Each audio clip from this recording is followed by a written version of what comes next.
Yes, today we have a reschedule announcement for the CHS Volleyball State Championship. That has been rescheduled, that presentation of that proclamation, to our next meeting, which will be on November 27th. So the 27th of November, we will congratulate our two-time state champions, the Lady Raiders. That takes us immediately to presentation of the preservation of the Chieftain. Mr. Fivas? Or staff?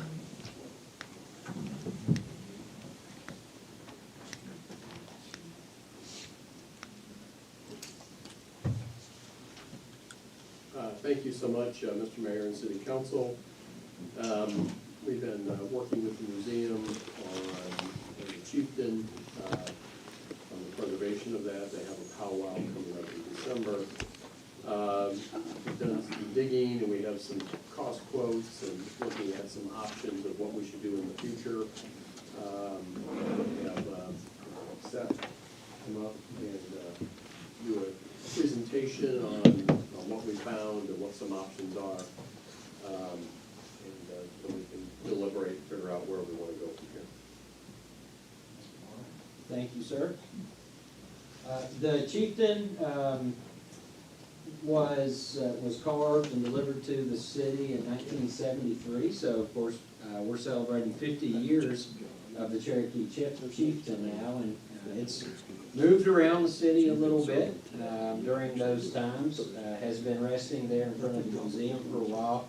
The city actually has an agreement with the museum. It is on loan, but as you all are aware better than I, the Chieftain is the city of Cleveland's property. And so we do have an agreement. There's minimal upkeep language that's as part of that agreement that y'all made with the museum a while back. As I was looking at, and I'm a lay person when it comes to this. I know a little bit. I build wood furniture. I use it outdoors, so I do preservation of that annually, and I've tried and experimented with different things. I've also met with a local expert who does that regularly to discuss options. The present conditions on the Chieftain, you can see here in the photos. We do have lots of UV damage. There was a copper crown added to the sculpture to try to prevent some of the water damage that was happening, but the rest of it, of course, is still exposed. Mildewing, it's maybe a little bit hard to see, but you do have some pests that are actively crawling on the structure, and then cracking and things of that nature. Like any wood's going to do sitting outside, it's going to rot, it's going to mildew, it's going to crack. I looked at the Secretary of the Interior standards, and I actually called the Tennessee Historic Commission to get their thoughts on preserving a wooden sculpture outdoors. And a few of the things that's mentioned under the Secretary of the Interior standards, that you would treat any wood product, whether it's siding or some decorative features or sculpture, are included on this, which is just preventing water from reaching the exterior of that wood, keeping everything in good repair. All exposed wood should be kept painted or treated with preservatives. And then repairs for wood, such as cracks, can be made through the use of waterproof glue or plastic wood. There's a few good products on the market. And I know some of those products have been used on the Chieftain before to help with this. So some of the names of professional are Christian Service and Children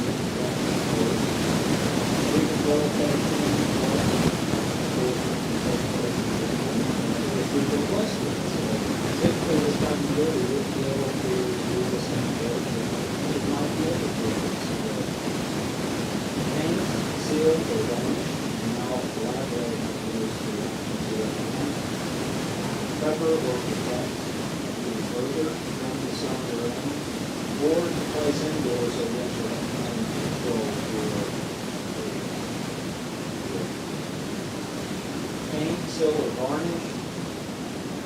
Painting is going to be the best level of protection that you can do in your outdoors. It can be colored, it can be tinted so that it has the same color as the wood underneath. It can be painted elaborately. There's a lot of options with that, obviously. But you do lose some of the natural wood texture. Last for several years,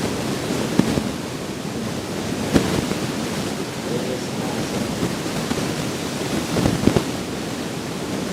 There's also a ceiling that you have to put years. So you have a pretty hefty amount of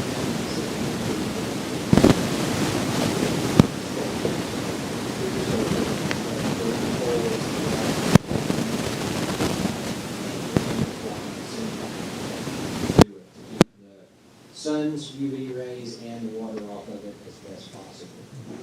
So polyurethane would be the best option there.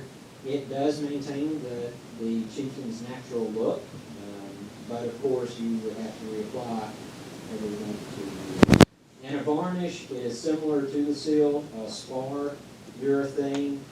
I've used that before, and it does start peeling after a year of sitting out in the sun and rain, and you have to kind of sand down and then reapply. So there is annual maintenance on sealing and varnishing both. But you do maintain the natural wood look. So some examples of us using this here in the city, out on the Greenway. You can see spar urethane being used to treat the wood on the left side of the screen. You can see the stain that's been previously used on the Chieftain after its last repair. And it, of course, darkens. There are different tints to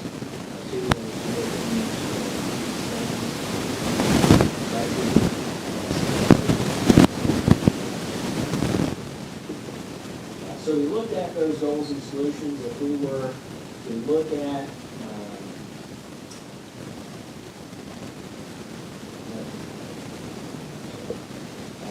clean it, fill the cracks, seal it, we would need to do regardless. So you see those in all three avenues. Using a seal such as the varnish, you would be looking at roughly 20 to 40 years of it being outside in the weather. If you wanted to go a little bit further, you would use a paint or potentially sealing, but you would still have that maintenance annually. If you want to protect it indefinitely, the best option by far is to clean, seal, take care of the cracks and any kind of pests in it, but then place it indoors so it is outside of the UV rays and outside of the water. And with that, it can last essentially as long as you like for it to last, keeping the termites off of it. Bringing it indoors would be the best option. Each of these, the labor and materials are pretty much the same. We're looking at a cost of $3,500 to $4,000 for to get it clean, to fill the cracks, and to seal it, whether you use paint, urethane, or polyethylene. So with each of those, the only one that doesn't incur that amount of labor annually would be if we were to bring it indoors. So want to give you all those things to think about and consider, and depending on what the goals of the city council are for the chieftain, different avenues for protecting. Thank you, Seth. Questions from the council? Councilman Webb, you asked to be recognized. Seth, thank you for the presentation. Just off the top of my head, we have a great rehabilitation project going at the Cherokee Hotel. You sure?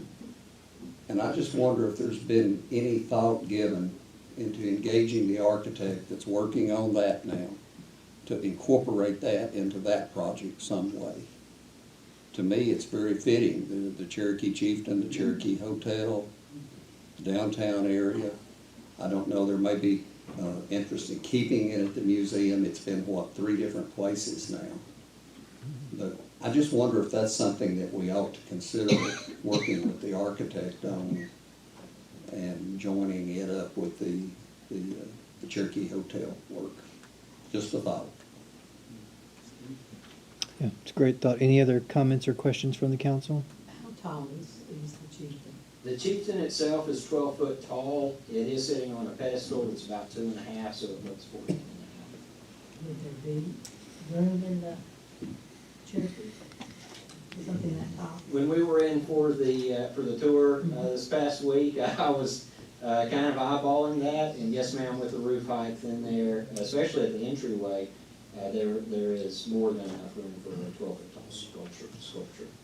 You know, there's been some discussion about in front of the alternator building, some kind of entrance to the building there that would obviously be climate controlled, and just wonder maybe if that would be an option. Seth, and maybe Councilman May, because I know you work in rehab. If we moved it inside, would that change the decision you make now on resealing it, like what you would use? And it still have to be used, but, It still have to be. What, would it change what you? yeah, it could, Bill. I would probably lean away from the paint, which is the best protection you could have. I would probably lean away from that because it would alter the appearance, and use probably the spar urethane. Or varnish. I think regardless of what we decide, we need to be sure we're protecting it now. Yeah, but whether it's inside, outside, cover, whatever, if you don't get the termite,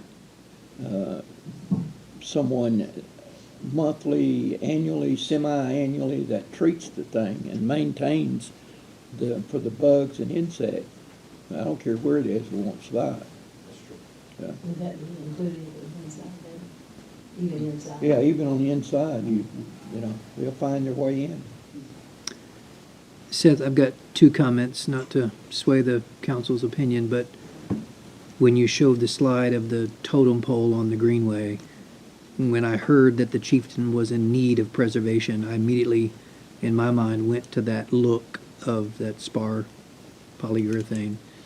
I just felt like I see what it did to that item of wood on the Greenway, how well it looks, how you can still see the intent of the artist and the nuances of the carving. My second question is, you mentioned the agreement that the city has with the museum. Is that an in perpetuity agreement, or is there a deadline on that It's not. borrowing? There's a current end date of 2026. Okay, However, there is a termination clause that allows either party to exit with just doing notice. got it. So maybe we want to decide what Ken brings up before we decide. But it's in pretty bad shape. Yeah. It's been, they separated it. Well, I'm Yeah. gonna go back, Bill, to say this. Either moving it to a new location at the Cherokee Hotel or Roy's Alternator or any of that is so far down the road, I'm under the impression it needs immediate preservation today. I That, think you're right, Mayor. It's 2 issues. yeah. Okay. Joe, is this on the 3 o'clock voting agenda for preservation?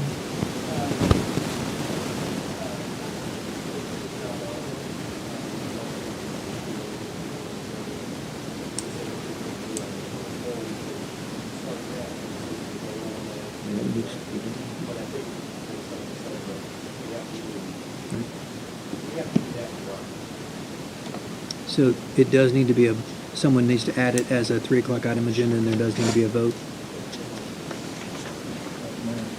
Joe, when's the last time we had that thing?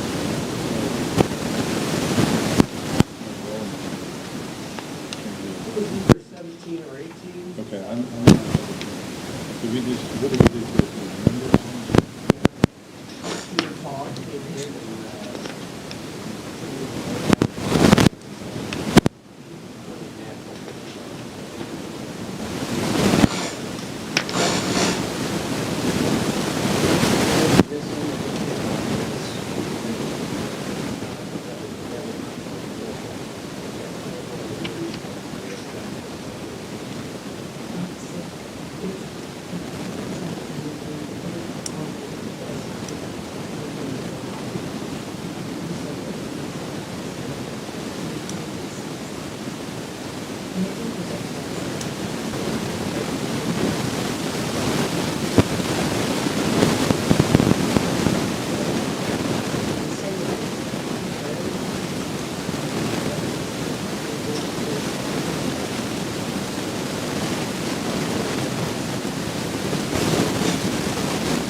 I think so. I think, as been, says in spoken to, the preservation executive needs to appear those days. And then council wishes to do that annually and stay at the, I think that's a good decision. If you would like to go indoors, I think that would be the best thing to do, long term.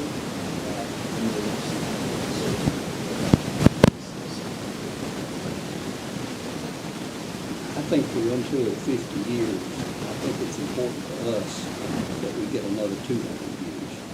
It's part of the legacy of Cleveland, and we need to be sure that we maintain it. That's my opinion. How difficult is it to move in Boston? It's not. I mean, you have to have equipment to move it, but it's not that much of a problem. Yeah. Yeah, Tommy can do it in 30 minutes. Throw it over his shoulder, carry it over there. I think we would get a contractor with good insurance. I think he could have it done by 3 o'clock today. Tommy's Good. recusing himself right now. Councilman Webb, are you gonna make the motion? Councilman Webb, you're gonna make the motion to add it to the 3 o'clock agenda? Yes, I will make a motion that we add that to the 3 o'clock, or ask that that be added to the 3 o'clock agenda as far as the immediate presentation. Got it. Yeah. That will become new item I, as in igloo. Seth, thank you for your presentation and for bringing this to our attention. Thank you, Mayor. All right, that completes our special presentations and public comments. Before the city manager report, Joe, I'm sorry, just want to make the opportunity for anyone that would like to address the council on any subject, whether on the agenda or not. Speak now or forever hold your peace. All right. Takes us to item number 2, city manager's report. Thanks, Mr. Fivas.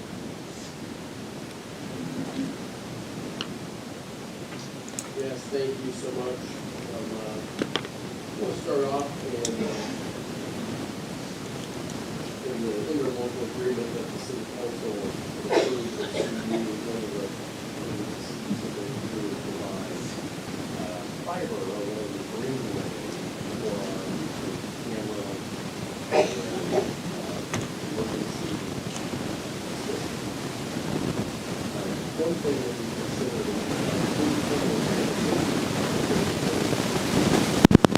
is to go ahead and in the agreement.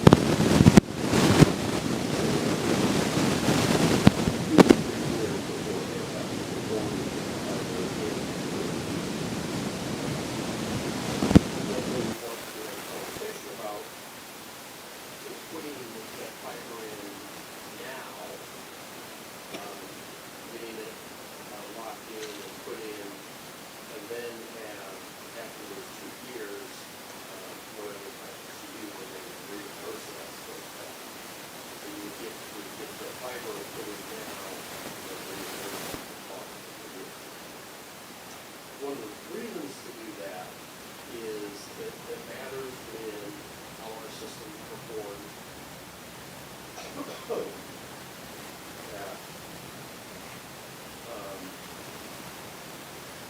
That for each of the cameras that we have up, we have a cell phone attached to that. So each of those phones that we're charging on a per monthly basis without the fiber in there, we wouldn't have that charge. So there are some cost savings for that. That's the way to do it.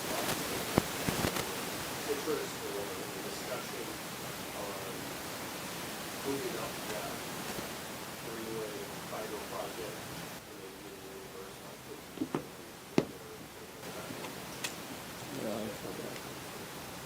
Makes sense. Joe, what about the new sections of Greenway we're doing? When we put it out for bid, are we putting out that fiber will be added? That's the question we're gonna ask now, is that we can go ahead and Chris, I know, has ordered cameras, and we can keep doing the greenway, but you're gonna have cellular connectivity with that, which isn't as strong of a system. But we're also getting into some areas that have a lot of tree cover that we don't know how that's gonna work with the level of tree cover that is the cell. We think it will work and there won't be a problem. With the fiber, it gives us a solid quality connection throughout the whole system. But I'm talking about the new sections of Greenway that we have not bid out yet. Will it be in the bid that they put in fiber when they do the Greenway? Should be. Mr. Fivas, does this need to also be a motion to the 3 o'clock by a member of the council to move forward? No, because we would, if there's interest in that, we would go them get a cost and then bring the council a proposal on what the cost of that would be. So this is more of a preliminary conversation. If there's no objections, we would go get a cost for what that is. We would have to use Cleveland Utilities specs, they have their building right now, where they're getting ready to wall the fiber tunnel. We would just work with them on what the specs would be, how it should be done, and how we can get it laid out there, and what the cost is. Any objections from the council? Please proceed. Moving on, we have an update on the Candy Greenway project. For all intents and purposes, the 10-foot trail is going from Candy's Lane all the way back to I-75. It's absolutely gorgeous. If you go back through there, it's 1.1 mile. Completed. We will not have a living claim on this because we had a donation of an easement from someone that owns the property down by the creek, by Candy's Lane, and would allow us to construct a trailhead there for parking, which we don't have. And we wanted to get the parking in before we did the grand opening. Secondly, we're also petitioning the state to allow to go another 300 or 400 feet, which would get us down underneath the highway, I-75. And we should probably hopefully get that fairly soon, and we would have that, and then in the spring, we would have a grand opening for that section. The survey stakes are on Candy's Lane, they're next to the creek now. Do you know? We were talking about the parking lot. Which side of the street? It would be on the east side of the creek, toward town. Yes. Okay, great, great. We had a donation of an easement to, that was one of the weaknesses that we had with that trail, is we didn't have a dedicated parking space. Jim Sharp Park will have some parking, but probably not enough to support that. So there's new parking lot there.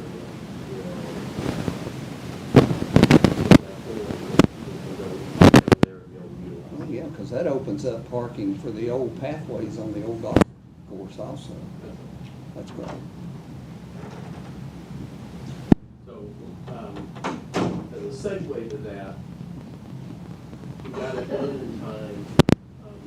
It's actually the Greenway Board applied for another HCI grant to do the fill hour branch of the Greenway, which is a connector off the end of the Steel Greenway, which is at north of Coy and basically at that intersection to Westview Avenue. So it goes back following the creek towards Westview, toward the VFW property, which we already got.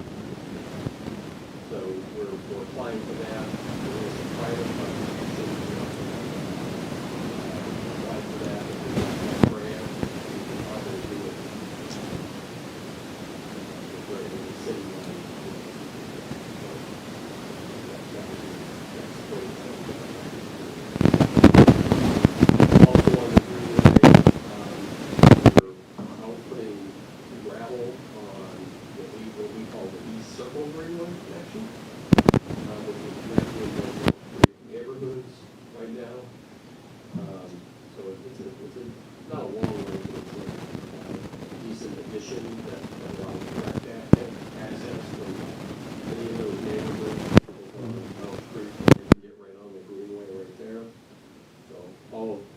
lot of greenway stuff going on at the moment, but,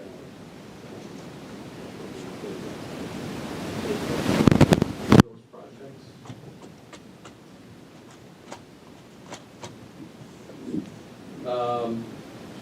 We are in the final stages of closing out the Mouse Creek Connection project. Right now, over the next 3 days, we'll be grinding out and then the rest of all the lane. At the same time, we'll be taking down the current lights that are out there and activate the new gas arm. They'll be fully activated.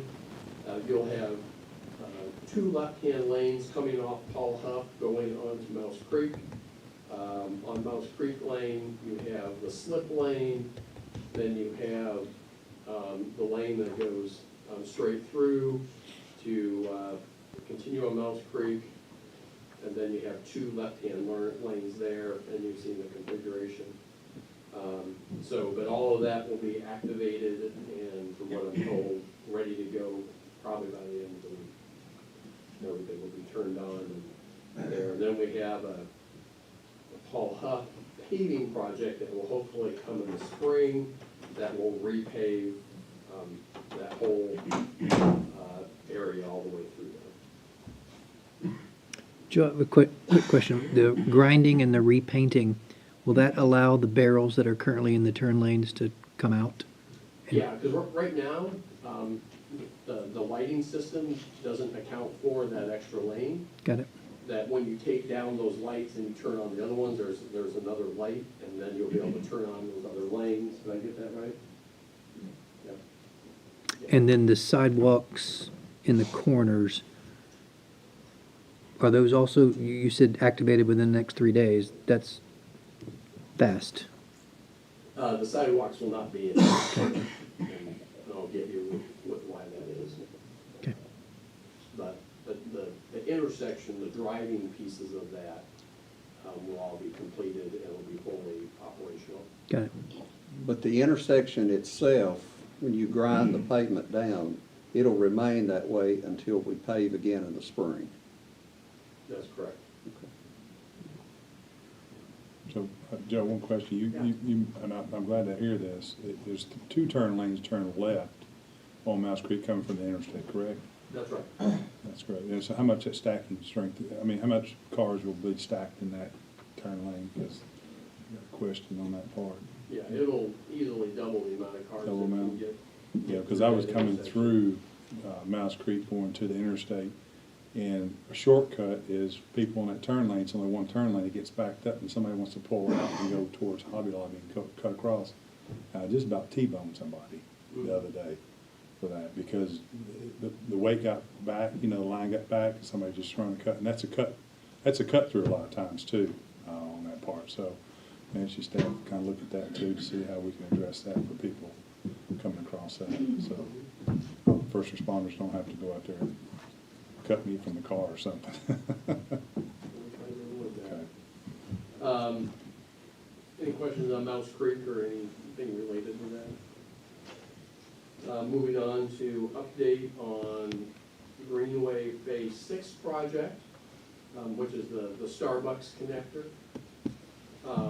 We are inches away from getting hopefully approval on the design for that finally, and it's been an odyssey because we've had money taken away and then given back, and I think we're in good shape now. At that point, we will be able to do the right-of-way applications of the project, where there isn't a lot of right-of-way, but it's some tricky right-of-way probably to be able to procure. Hopefully that goes quickly. And then right now you'll see some action over, we have the trailhead over there behind the liquor store. There's a parking lot back there. Is that Rotary is constructing a new entrance to Greenway. So it will be the Rotarian Centennial Project. And it's quite impressive. And that will be done this spring. We're already working on we are not paying for that. Rotary is paying for the donation of the, what word am I looking, the big arch. And it's just absolutely massive. And it will be eye-catching for that area. So hopefully we'll get the design, and then we'll have the new entrance over there ready to connect in for the Starbucks connector. Any questions on that? Now to the main event. We were able to procure a $300,000 grant for downtown improvements. That grant will allow us to do some facade improvements for some businesses in the downtown. It will help us doing some streetscape rather, projects. And it'll also help doing some public space projects. Right now, we have 6 or 7 different kinds of trash cans in the downtown, and they're torn up, and we'll go and replace them, and we'll do some other maintenance stuff like that. We do have a match component, which will double that amount of the money that we'll be able to utilize in the downtown. So we're excited about that. Main Street will partner with us, and they'll help select the facade improvement programs for the downtown. But I want to give a lot of credit to Seth Sumner and Sharon, who drafted this grant, which was very well done. We got the maximum amount that was allocated for any community, and they deserve a lot of credit. I know it was a complex project. And So, Joe, you're saying 600,000 would be spent, 3 on the grant and 3. Probably a little more than that, probably more, 700 or so. Well, you talked about improving trash cans. Surely, how are we gonna handle that grant? You're talking about some of the facades, so people will apply for the grant money? Yes, that Main Street will have, the way in the grant is that there'll be a process where, for the facade improvements, that Main Street will select them. Then there'll be some streetscape projects that we'll bring forward on improving the streetscape, and then there's some public space improvements like trash cans, maybe planting trees, maybe fixing some sidewalk and some stuff like that. I know trash cans are important, but I'm hoping we get more in trash cans. No. They're beautiful certainly- trash. certainly Yeah. is- They're very that was just nice. an example of, public space stuff. So you have streetscape improvements, we have going up and down Inman Street, where we'll have new street lights, and we'll have public spaces for people that can sit. We just got the grant, and it didn't specify to completely outline, it's just some broad categories of how to use the money. And then we'll be working on how to allocate the funds exactly the next couple of months. Is that about right? What about a timetable? When are we gonna see it? I guess, the rubber meeting the road, or dirt moved, or facade We had a improved, conference or, call last week. We have 2 years for it's been about. 2 years. When we get the money. The contract should be ready and to us January or February. So after that, Sharon and I have worked on a schedule with the downtown property owners to start helping to move their facade improvement applications forward. We would want to see, hopefully all things going well, we want to see some improvements starting to be made as soon as the weather gets warm in March or April. okay, And try to complete that by October or November of next year. okay. Well, on people that's applying for grants, Will that be 100%, or will they have to put up some money and the grant put up, what would it be, 50/50 or 80/20 or? 25/25, so 25% on the property owner. Okay. To match the 75% of funds. And it'll come to an independent committee to select those, someone that's not applying, but we'll have that committee set up to make some of those decisions. There's been discussion of potentially capping the maximum amount of dollars that a single property owner could receive, so we'll let an independent committee figure that out for us. Okay, when will the committee be formed? We're hoping within the next 2 weeks. Okay. That's all, Mike.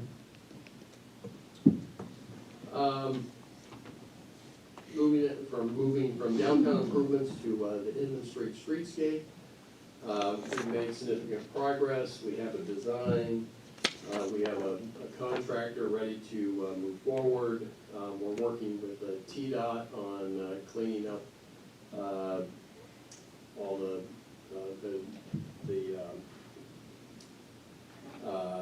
communications with them as far as timing. We expect coming into January that we could start doing inland streetscape improvements. We will have a full traffic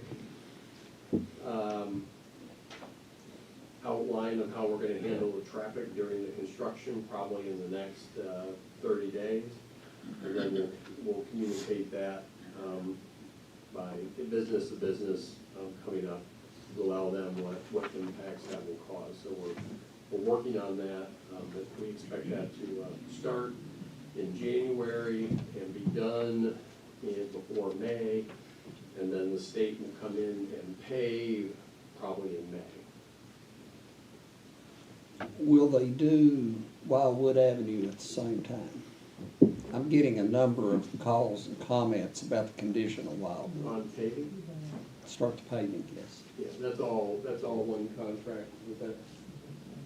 I'm getting nods in the back of the head. That all of that paving, all the way from Wildwood in, all has to be done by, I think, June 8th.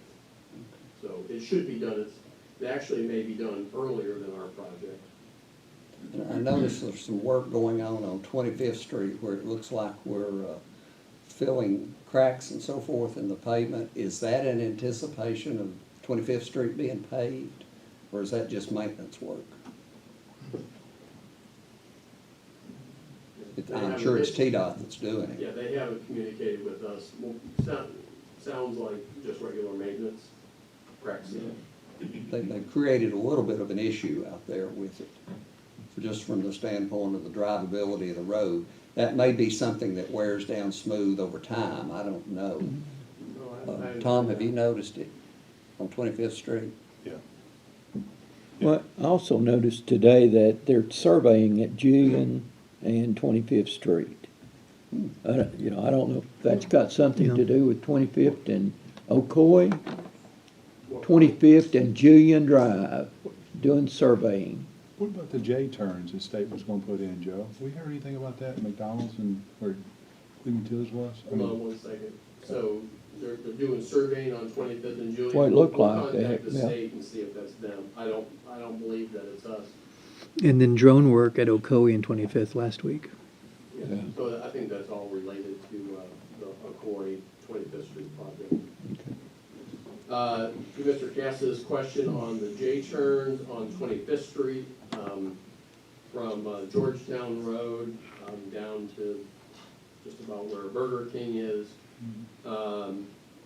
They said at the community meeting that next spring, they would do the I-75 exit 27 ingress, egress out of there, so that would begin. And I think that project is right behind that one, so I would expect next summer for those J-turns. okay. Are we gonna redo the media with those rocks out of there? We're gonna put grass or anything in it, and keep the trees, or?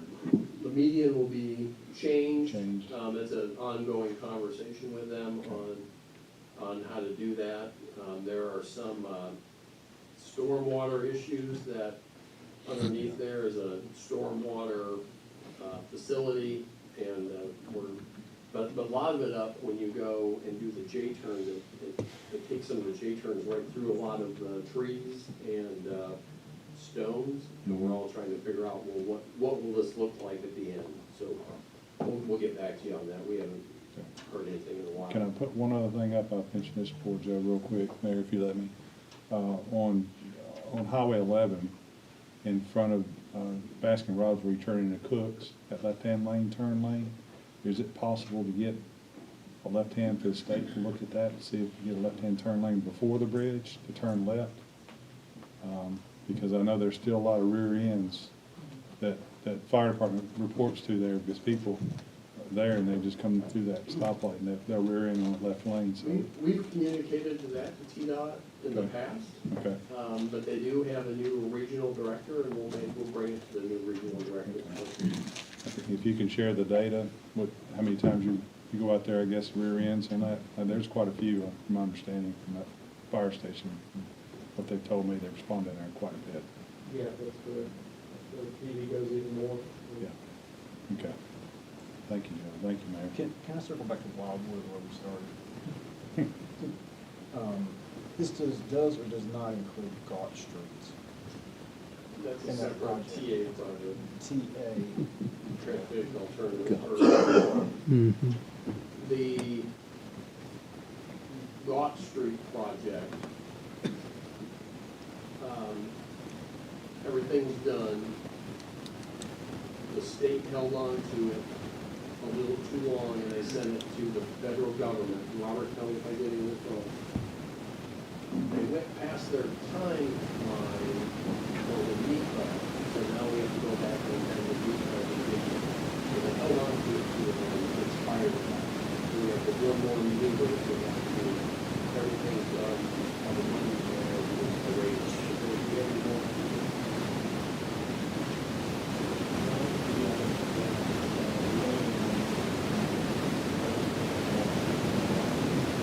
Joe, the Central Avenue from Church Street to Gulf Street.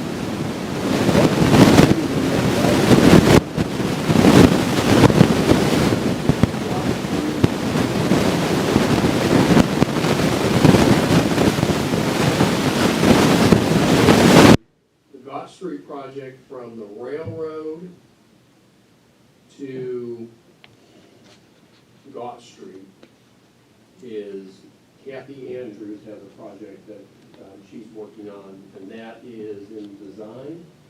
Yes. So that one will be ready to construct this spring, and I think that's what we discussed the other day.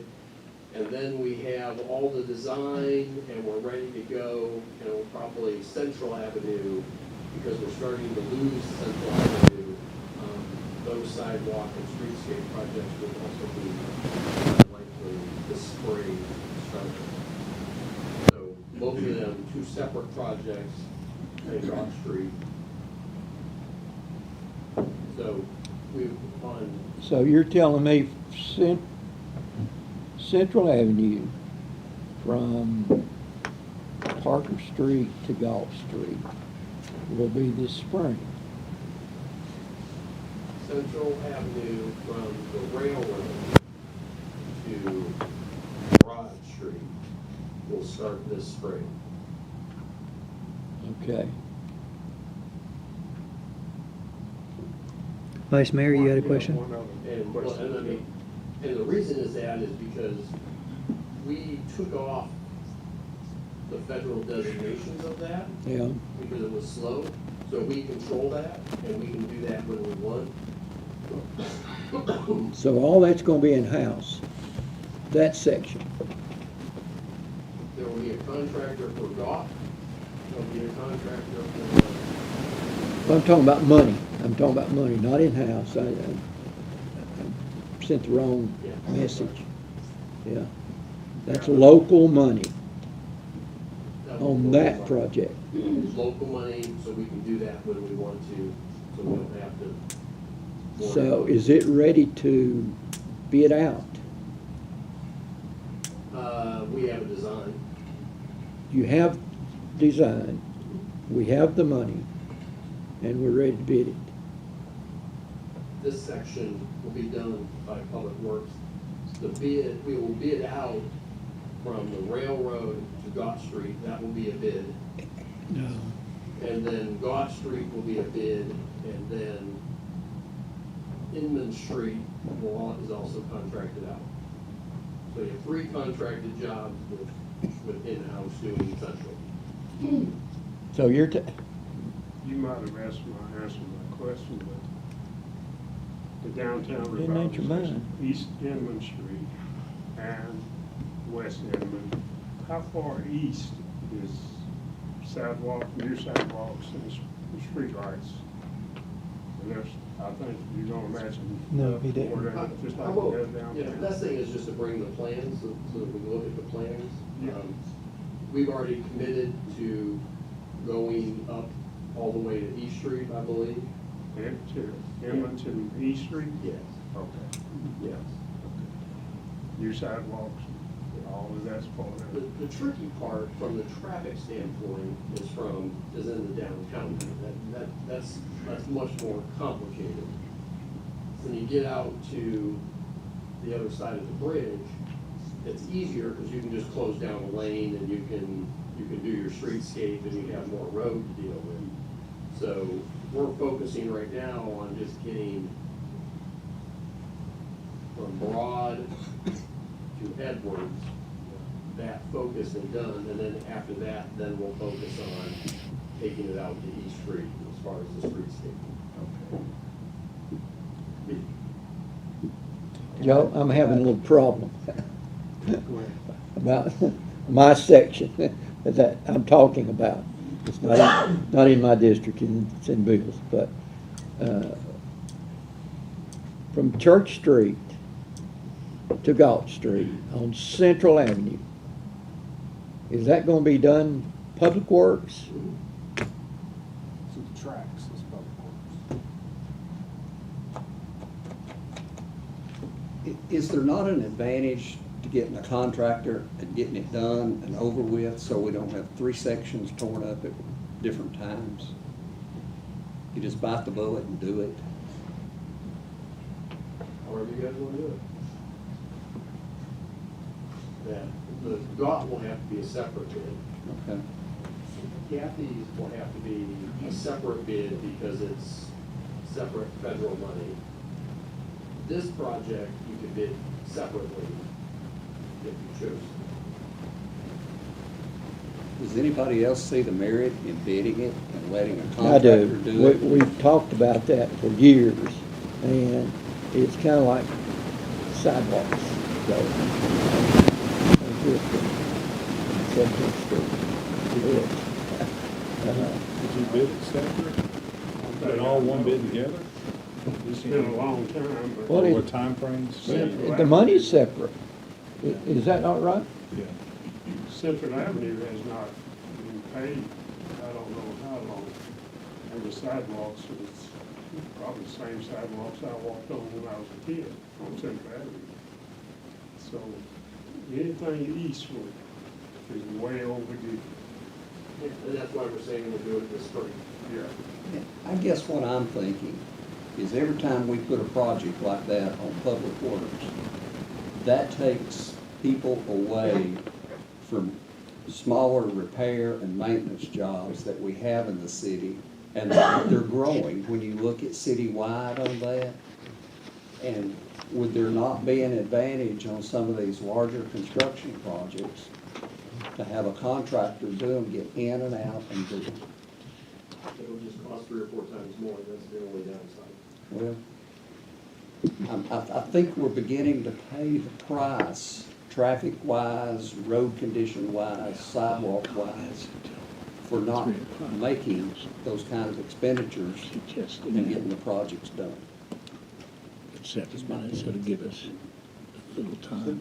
I don't know if this will be Ms. Andrews' design or the TA grant that Mr. Darnell is doing, but we make sure if we could, central from Galt up to College Hill was included in one of those sections, really important. Yeah, the Gott Street project has sidewalks coming down from College Hill to Gott Street, all the way down Gott Street, and then it goes up Inman Street to Mosby Park. All the way to those, that right?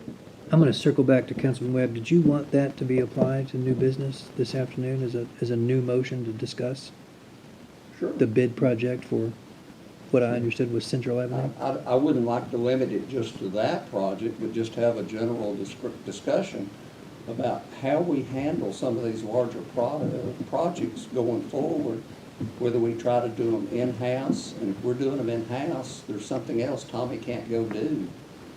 Or if we have a contractor that actually comes in and bids on some of those and does it. All right, Yeah, put that on so that will be, new item J. J. Councilman McKenzie? I'm doing this one in public work now, I'm just trying to figure out this. If we did it now, are we going to be able to do something with it? Or are we still looking at spring? It's just a question I have in my I mind. don't think it gets the project done any sooner, but we can look at it. Thank you. Joe, I'm all in on saving money. There's no question about that. I hope, anyway.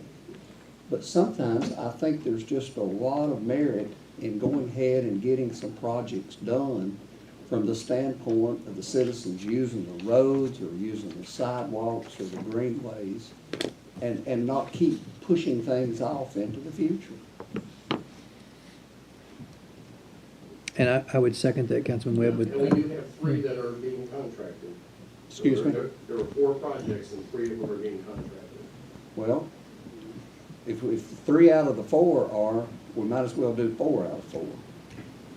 And keep our public works guys available to do some other work that needs to be done. I understand. all right. Was that at 3 o'clock now? Yeah, It has J. been. Item J. Thank you.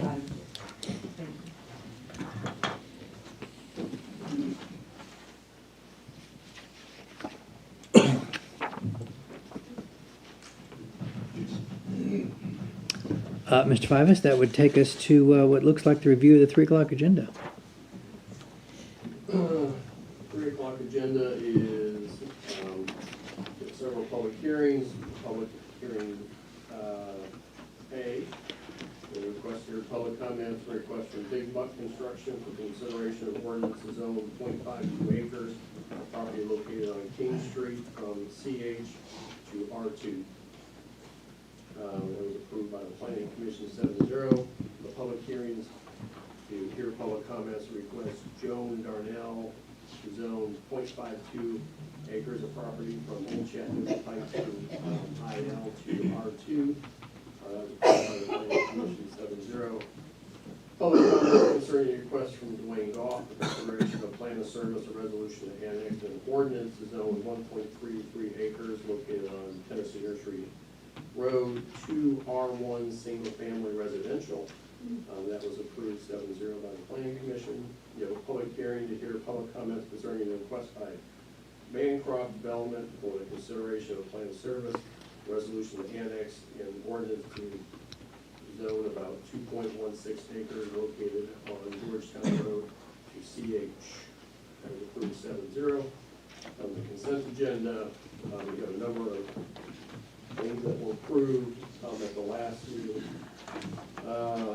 And this one is a holdover from about a month ago, zoning ordinance 23.32, zoning about 13 acres located on Burbank Road from unincorporated county to 146, include portions of the tax map.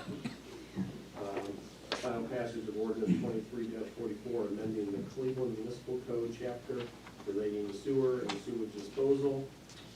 We have item 7C, zoning ordinance 2325, zoning 10.88 acres, more or less of property located on North Paso Road from IL to R2, and multifamily zoning district approved 7-0.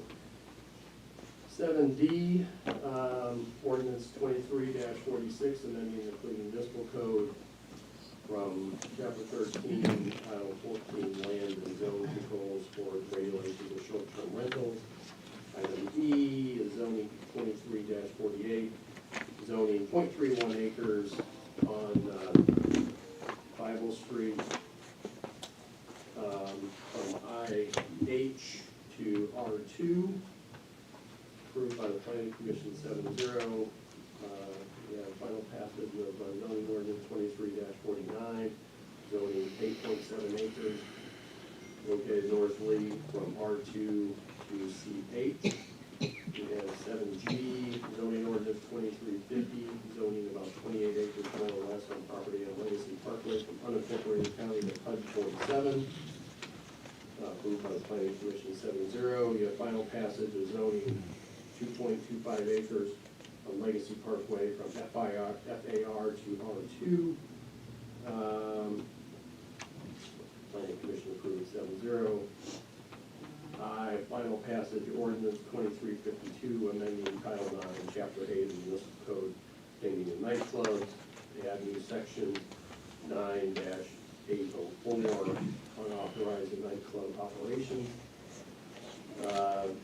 Resolution 23-116, authorizing the mayor to sign a subscription agreement from Habitat Humanity Down Systems Improvement through CDBG. Motion K is authorizing the mayor to sign an addendum with City Field related to ARP contracts.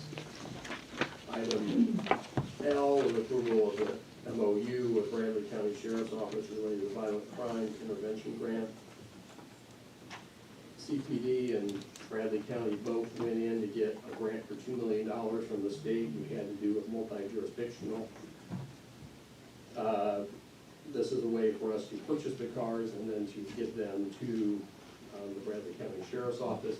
It's state money funneled through us to them, and they get the cars. Item M, authorizing the city attorney to institute an action in Chancery Court for the declaratory judgment and relief pertaining to the alleyway on 9th Street. And then items A through H are all the public hearings that we already discussed. Any other questions? Yes. Item B, under new business and ordinances. I've had some folks ask me if there's something that we can do about limiting the 18-wheelers on Old Chattanooga Pike, that it is a road that's really just not designed for 18-wheelers, and apparently we have some that are using it as a shortcut from somewhere to somewhere. Have we looked at that? You can have Tommy come up and he can give you his thoughts on that. Okay. Dave, Okay, thank you. we did do a study on that. Dave, I can't hear you back there, I'm sorry. We did do a study on that, but I don't have that information with me at this time, but I'll be happy to get it.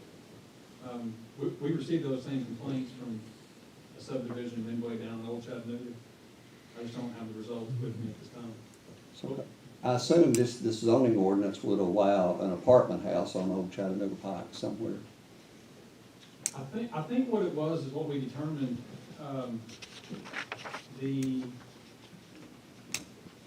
when the trucks get back on the bypass from that interchange, when you get back on, there's no acceleration lane merge. So it's an unsafe maneuver from the truck's point of view. So they were using bypass Old Chattanooga to get to industrial, to access the lot safely. They can't merge onto the bypass safely. That was Is there a solution for that? Improve the bridge over the bypass, over, yeah, I mean, that's the only solution. It doesn't have an acceleration lane. Yeah, And that's a state road. that's state road. Actually, federal too, APD.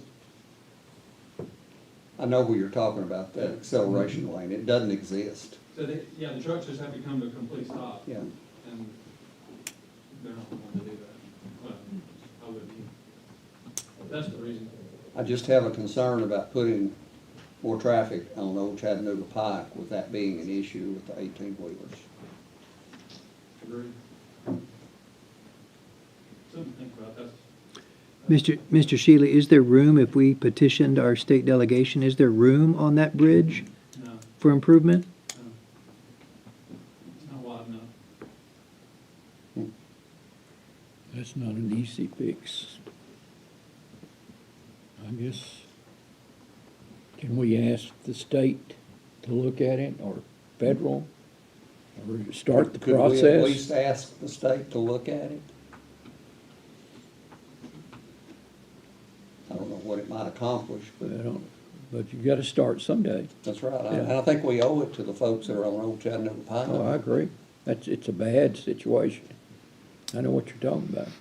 When they pull out and you've got oncoming traffic, Mhm. they're right up on it, and they're almost stopped. And you've When got the curve Yeah, there at the railroad track. Councilwoman McKenzie? So, that includes that Bridges, like area. bridges is I've out had there. some complaints, and they've been out to look at They it. got 400 vehicles, Big don't trucks they? are coming down from the back of Walmart and coming, Joe, what was that road where they come down? And then they come back up onto Blue Springs Road and they try to make that turn. And a lot of times they go slide off into that ditch, you know, we went out there a couple of times and looked. They're coming down to a neighborhood and coming back over to, can't think of the roads, but coming back over the We highway. looked at that one too. That one, the Walmart's trucks are GPS encoded, did not take that switch back. So we couldn't figure out where those trucks were coming from. I think it was a local delivery in and out, but it wasn't Walmart. Yeah, is there anything to be done, maybe even in conjunction with this, to get the trucks, because that all involves AB 40 and that whole neighborhood area back through We there. signed it, for traffic going into that general area, but if a truck decides to go in, it has to come back out, and Walmart's telling us that it's not their trucks, they're causing a problem. But back to the question, Mr. Webb asked, is there a solution to the Old Chattanooga and the Blue Springs? Is there a solution in that area anywhere to take the trucks around and keep them from going through the neighborhoods? Is there any way to fix it? Signage enforcement, that's the biggest, that's the best tool. Mr. Shealy, what was the signage that was applied behind Walmart? It was a no truck, it was a no truck prohibited, no truck no truck greater than 3 axle. It's sitting at the, Blackburn and whatever that road is, it's, Blackburn and Dockery, you can go there and you can see them. Okay. So this one on Old Chattanooga Pike, there are currently 2 homes on the property. And according to the write-up here, this is just to get the 2 homes on their own individual lots. It doesn't say anything, it's R2, but it doesn't say anything about an apartment complex. There was the original complaint came from, there is a, mobile home development. That was the original complaint that I got. The zoning in front of you today is 2 5,000 square foot lots that can only be single-family houses that already exist. It's a family situation. That makes a difference. Yeah, an estate, so that's what that Okay. is. Yes. Thank you. I still would like to see us address the 18-wheeler issue, though. I agree. yeah. Mr. Shealy, one more follow-up question. David, is the no 18-wheeler truck signage available for Old Chattanooga Pike, that same solution? I know what Doug's gonna say. I know what's coming. Yeah. I think we got somebody in the back, Mayor. I took the opinion that I would rather have trucks. At that Yeah. time, the decision was allow the trucks versus the unsafe entry on bypass. Okay. I think you got Doug wanting to talk. Mr. Berry, did you wish to? Yes, I do wish to address this item. Keep in mind that there's 31 acres of industrially zoned land that has an active project under construction on Old Chattanooga Pike. And that 31 acres was purchased in 1984 as part of the Cleveland Bradley Industrial Park. I do believe the profile, the widths of the road and the lack of shoulders is an issue that we need to figure out how to address on the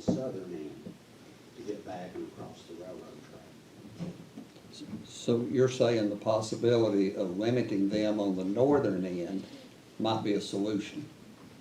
I think all industrial sites are hopeful that they have two outlets in case there's an emergency situation for employees or people to get out, to move around. Okay. I think it's better in the long run.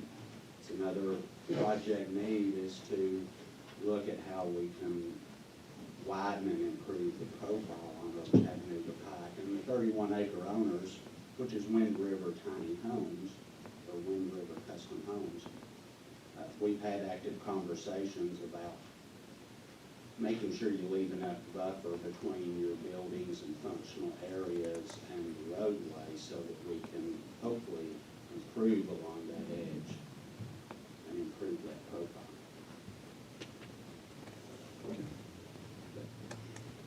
We do have money being invested for industrial purposes on Chattanooga Pike today. I understand that. I'm just thinking from the standpoint, and I understand what you're saying about the emergency access. But trucks coming in and trucks leaving, there might be a better way than them being able to choose whether they go north or south. I think as it relates to them, their travel path will be to Industrial Drive Yeah. and out. And back out on the APD 40. And I almost got run over the first time I used Blue Springs to go up to APD 40. I assumed there would be an acceleration lane. If you're not expecting it, you're in trouble. Yeah, It is very scary. yeah, it's a bad design. Thank you, Mr. Berry. Any other questions or comments from the council? Back to you, Mr. Fivis. All done. All right. That concludes our review of the 3 o'clock agenda. Thank you. Reports of the council. We begin today with Councilman Hughes. Yes, sir. First of all, I would also like to commend Seth and Sharon and Kathy on the grant, and that's a terrific beginning for especially Emmons Street, and I think a lot of people would take advantage of getting a facade through that particular area. Be very nice. We had our volleyball team coming today, and I believe that's put on the schedule for 27th. the 27th, and we will have the coaches and the team at that time. But I mentioned to Tommy personally how much I appreciate the wall down on Mouse Creek and Paul Huff, but I haven't done that in a council meeting. And that is a very attractive wall done by our own personnel. Our people that work in Public Works did a terrific job. That look needs to be other places in town. That's a tremendous upgrade from what we've had in the past. So thank you, Tommy, for that. Terrific job by Public Works. That's all I have, man. Thank you, sir. Councilman Webb. 3 o'clock. Thank you, sir. Vice Mayor Johnson. Thank you, sir. Councilwoman McKenzie. I'm just usually give that 15 Park River Day, really nice attendance that day. The city band club, the city park committee, the city park works, the city engineers, made that park what it is. It's really nice. I believe the mayor even enjoyed it this weekend. My grandchildren enjoyed it very much. Thank you for bringing that up. Thank you, Councilwoman. Councilman Estes. I get the same thing on the Civitan Park, also to Joe, Brian Turner, city staff for putting on a tour on Friday. I had so many people, I wasn't there, and they're like, where are you? I had to work, and they were just so, they got it. They're like, we really appreciate what the city's doing. I was blown away by some of the comments I got over the weekend, so thank you for putting that on Friday. And then to my colleagues and staff as well, the library centennial celebration was a massive hit last week. And thank you for your time. That's all I have. Thank you, sir. Councilman Casta. Nothing right this time, Mayor. Thank you, sir. Councilman May. Y'all wait till 3 o'clock. Thank you. There are no announcements for the 1 o'clock, which means we